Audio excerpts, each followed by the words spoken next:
Amis, j'espère que vous allez bien. Alors, je vous invite à écouter très attentivement ces vidéos. Écoutons. Ça y est, c'est officiel. Après avoir passé 16 années de ma vie en France, j'ai tout plaqué et j'ai décidé de retourner m'installer en Afrique. Et plus particulièrement dans mon pays, le Gabon. Il y a tellement de choses à dire sur ce parcours que je ne sais même pas par où commencer. Bon, on va peut-être commencer par le début, non? À 17 ans, j'ai quitté ma famille et tout ce que je savais de la vie pour aller m'installer dans un tout nouveau pays où j'ai dû tout réapprendre et tout réécrire. Le parcours a été loin d'être facile. Pas les études, disons que ça c'était la partie facile.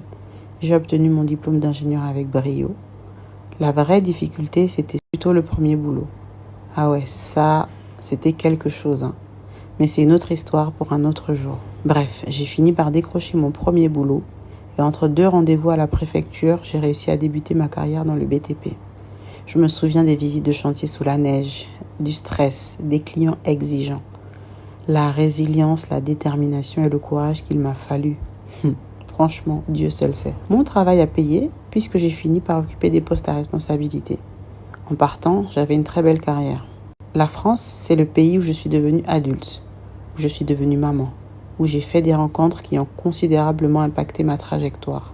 C'est aussi là que j'ai démarré dans l'entrepreneuriat. J'ai réalisé tant de choses et surmonté tant d'épreuves en vivant dans ce pays que je considère vraiment que la France, c'est chez moi. J'y avais une vie confortable, agréable. Et pourtant, l'envie de partir, ou plutôt l'envie de revenir, était bien là. Tellement là que j'ai fini par tout quitter pour rentrer chez moi. Mon autre chez moi, mon premier chez moi.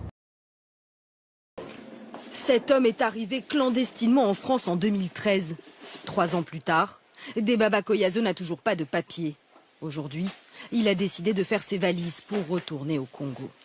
J'ai décidé par rapport à... Parce que je n'ai pas de papier. Je suis sans papier et puis je vais traîner en France pour faire quoi? Je ne travaille pas. Voilà. Je ne travaille pas. Je vais rester pour faire quoi? Des migrants dans la même situation que lui, il y en aurait 400 000 en France. L'une des missions de l'OFII, l'Office français de l'immigration et de l'intégration, c'est de les convaincre de repartir. Pour cela, il leur propose de l'argent, mais aussi de financer les projets professionnels une fois au pays. Debaba Koyazo a décidé d'en profiter. À l'aéroport de Lyon, il a rendez-vous avec ce représentant de l'OFII. Au bled, en Afrique ou au Cameroun, si tu ne sais pas te soumettre de temps en temps, si tu ne sais pas faire ce que j'appelle des courbettes, ça va être difficile. Tu vas échouer ton retour. Évidemment, quand je dis ça, ça dépend de ce que tu veux réaliser dans le pays en question. Pourquoi? Parce que il y en a qui disent oui, moi je suis au pays depuis X temps, je n'ai jamais eu à trahir mes convictions. Ok, c'est bien. Si tu es dans ta chambre là-bas, tu fais les jus naturels, tu vas au quartier, tu crois que tu fais du business, ok, c'est bien. Tu n'as jamais trahi tes convictions. Mais il y a un certain niveau de choses que quand tu fais, tu es amené malheureusement à rencontrer certaines personnes qui font que tu es obligé d'adapter ton comportement, ton discours, tes convictions. C'est obligé. C'est comme ça, en fait. OK? Donc, je parlais ce que je qualifie de courbette. C'est une chose avec laquelle j'ai encore du mal aujourd'hui, avec laquelle j'ai eu du mal par le passé. Vous savez, au Cameroun, par exemple, la phrase fétiche, quand tu t'embrouilles avec quelqu'un, c'est toujours, tu sais qui je suis? Tu sais qui je suis? Pourquoi? Parce qu'on vit dans un pays où, selon le statut de la personne, tu dois te soumettre. OK? Ça veut dire que selon qui je connais, selon mon niveau financier, selon mes relations, selon mon statut dans la société, tu dois te soumettre à moi. Tu dois te taire. Ce qui n'est pas le cas ici. Nous, on vit dans un pays où un mec peut gifler un président, il fait 2 mois de prison, il ressort.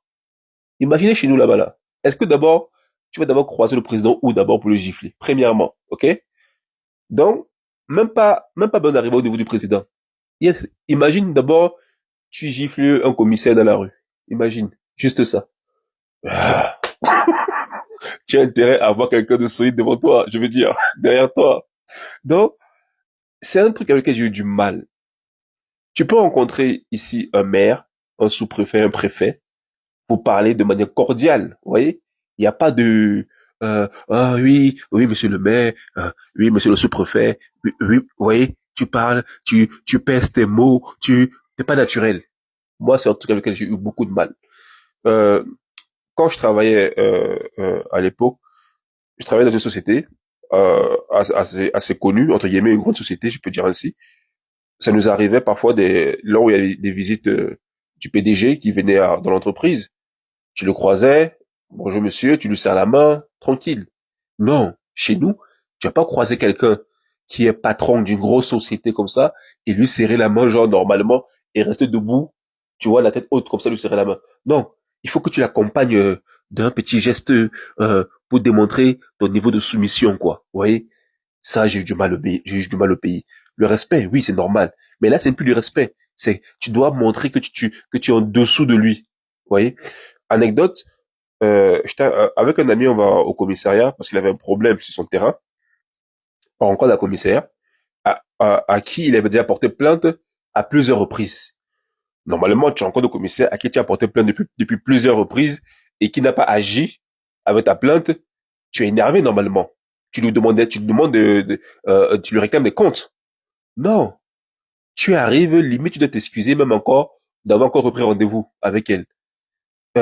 Oui, je suis passé ici la dernière fois, vous n'étiez pas là. Oui, ok, madame la commissaire. Alors, comment vont vos enfants? Mes cousines, on a un dossier chez toi ici, là. Ça devient quoi? Mais tu peux pas faire ça. Tu peux pas. Parce que, il y a ce côté-là où, comme elle a un certain poste, un certain statut, tu dois garder ton calme, la caresser dans le sens du poil. Ok? Donc, c'est des sujets comme ça que, quand tu quittes d'ici, t'es pas forcément conscient de ça, et ça peut te faire échouer dans beaucoup de choses. Quand je suis arrivé au Cameroun, par exemple, j'ai sympathisé avec un monsieur dans mon quartier et tout. On sympathisait ensemble. Quand je dis sympathiser, ça veut dire que tous les soirs, quand je partais boire, on buvait ensemble. Et à force, on a créé certain lien. Et il avait un oncle, je ne sais même pas quel poste son oncle avait, j'ai oublié, mais il avait un poste assez élevé soit dans l'armée, soit dans la police. J'ai oublié le poste. Mais pour vous dire c'est quoi, il me disait, un jour, on a fait de bois, il me dit, écoute, il faut que je te présente mon oncle. Moi, j'ai dit, mais pourquoi? Non, il faut que ton oncle vienne aussi boire avec nous, c'est quoi? Tu vois? Faut rigoler, évidemment, hein. Il dit, ouais, non, non, non, il est tel. J'ai oublié. Je sais plus s'il a dit capitaine, colonel, ou je sais pas quoi. Pour vous dire que tellement je m'en foutais, je ne me rappelle même pas ce qu'il m'a dit. J'ai dit, mais pourquoi? Pourquoi tu me le présentes? Il ne savait pas comment m'expliquer. Il dit, mais comme ça, non, on sait jamais. Moi, j'étais là, avec mon côté occidental, là, mais on sait jamais quoi. Non, j'ai pas besoin. Parce que je ne comprenais pas c'était quoi la nécessité d'aller voir ton oncle, en fait. On va au rendez-vous, je dis quoi? On va là-bas. En plus, pour que je commence à me courber. Non, non, ça m'intéresse pas. Pour quelle raison? Il n'y a pas de raison, il n'y a pas de but. Est-ce qu'on va parler business? Non. Tu vois? Mais plus tard, j'ai compris. Plus tard, j'ai compris. Et je me suis même dit que lors de mon prochain séjour au Cameroun, je vais retourner le voir et dire, écoute, s'il te plaît, ton oncle est là. Je vais le voir finalement. Tu vas l'acheter une bouteille de vin, tu viens lui, t'as aucune raison, tu lui déposes ta bouteille de vin, tu lui dis bonjour tonton, bonjour monsieur X, je suis ton fils, voilà, voilà, voilà. Parce que demain, en effet, tu peux être dans les problèmes, euh, et tu te retrouves à devoir l'appeler. Vous voyez?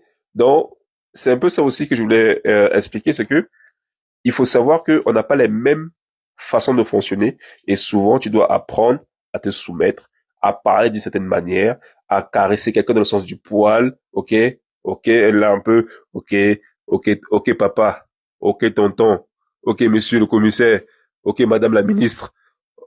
Ouais, c'est épuisant, mais c'est comme ça. Ok, à plus.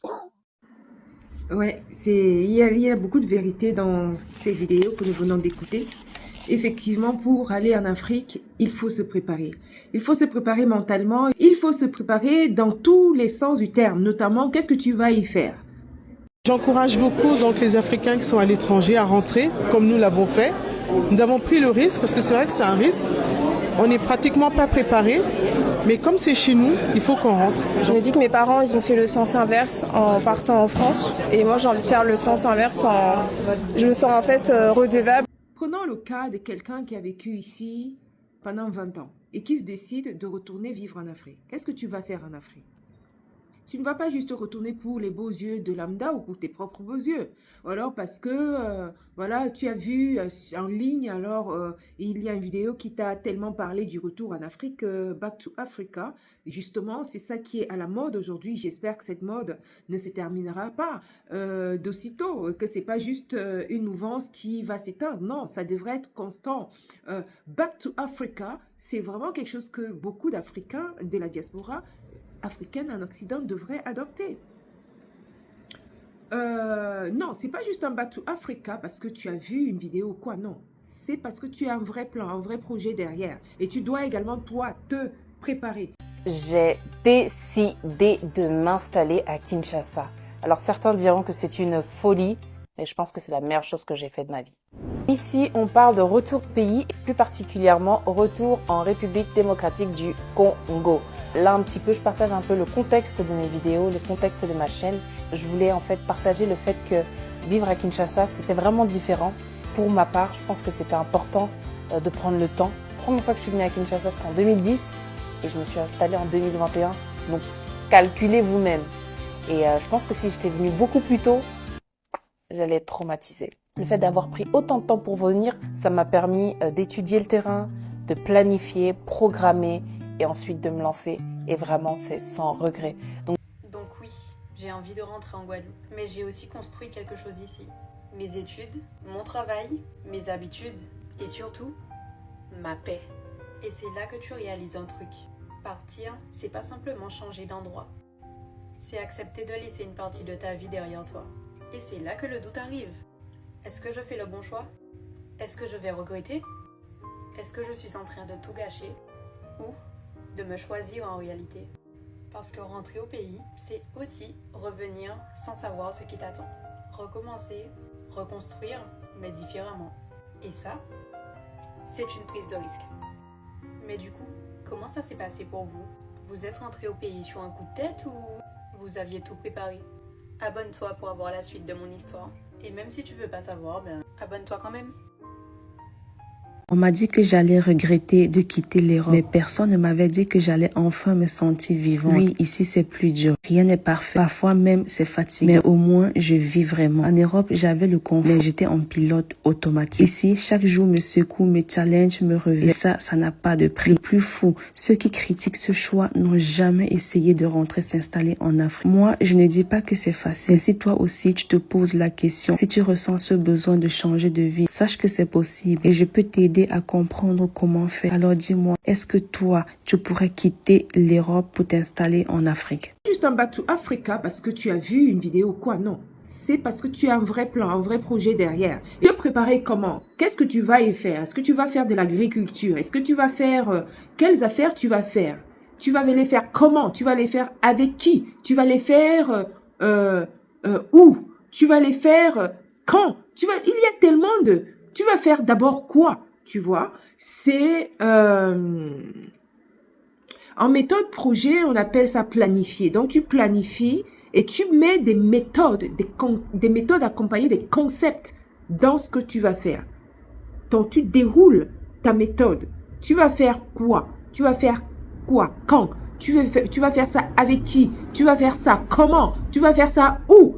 Il y a autant, c'est des process. C'est des process. Donc, si tu n'as pas fait ça, forcément, tu vas arriver en Afrique et tu te rencontres un échec. Là, c'est le cas, par exemple, de quelqu'un qui va faire des affaires. Maintenant, il y a également que tu as vécu en Occident. Donc, on prend toujours le cas de quelqu'un qui a vécu pendant 20 ans. Tu ne sors pas de 20 ans d'Occident sans que ça ne déteigne sur toi, sans que ça n'ait un impact sur toi. Non. Sans que ça n'ait un impact sur toi, forcément, 20 ans en Occident, ça a un impact. Ça veut dire quoi? Tu as oublié certaines coutumes ou alors tu ne les fais plus, tu ne les pratiques plus. Les courbettes, tu ne sais plus du tout ce que c'est.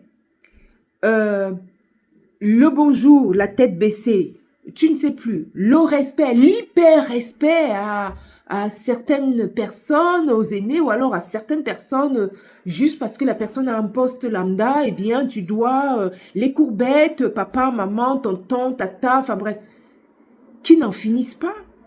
Ou alors les abus d'autorité que tu vas peut-être rencontrer dans certaines administrations. Ou alors, ou même dans certains endroits, eh bien tu devras faire avec. ou alors les attentes que tu devras peut-être assurer à certains endroits où tu vas. Il y a tellement de choses, les rendez-vous manqués, les coutumes à respecter, rendez-vous non respectés, les paroles non respectées. Il y a beaucoup de choses qui changent. Tu dois également te préparer à ça quand tu rentres en Afrique. C'est pas juste je rentre sans te préparer également au niveau même de ton mental. Parce que tu vas changer d'environnement de vie. Tu vas changer de lieu de vie. Tu vas changer ta manière de vivre avec laquelle tu as vécu pendant 20 ans. Tu vas changer ça. Tu retournes au pays après plusieurs années en Europe. Et au début, tu es heureux comme jamais. Tu retrouves ta famille, tes amis, les repas que tu connais depuis l'enfance. Et cette ambiance qui t'avait tellement manqué. Mais après quelques jours, tu remarques quelque chose d'étrange. Certaines habitudes qui étaient normales pour toi avant te dérangent maintenant.